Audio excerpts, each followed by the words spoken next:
Мен практикамда көп болду. Өспүрүмдүн ата-энелери кайрылган учурлар, анан мен бир нерсени түшүндүм.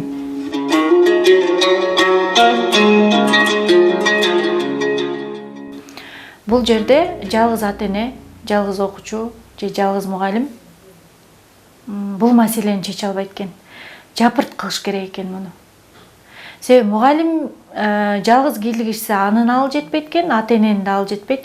Муну мамлекеттик деңгээлдеби же азыр деле мени ушу өйүп келет да жүрөгүмдү. Мага кайрылган көп кырдаалдарда ушул маселе боюнча.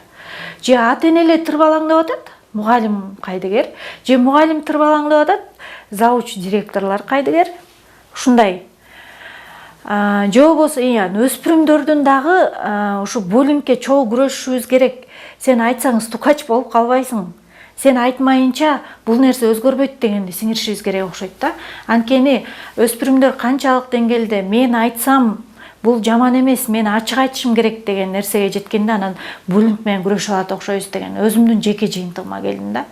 Эгер ата-эне деле аракет кыла берсе, мугалим деле, директор, завучтар деле аракет кыла берсе, бирок окуучулардын арасында ушул установка дейбизби, көз караш өзгөрбөсө, мени буллинг кылып атканын айтсам, мен стукач болуп калам деген нерсе өзгөрбөсө, корко берсе, анда буну өзгөртө албайт экенбиз да. Ушунун жолдорун издеш керек экен.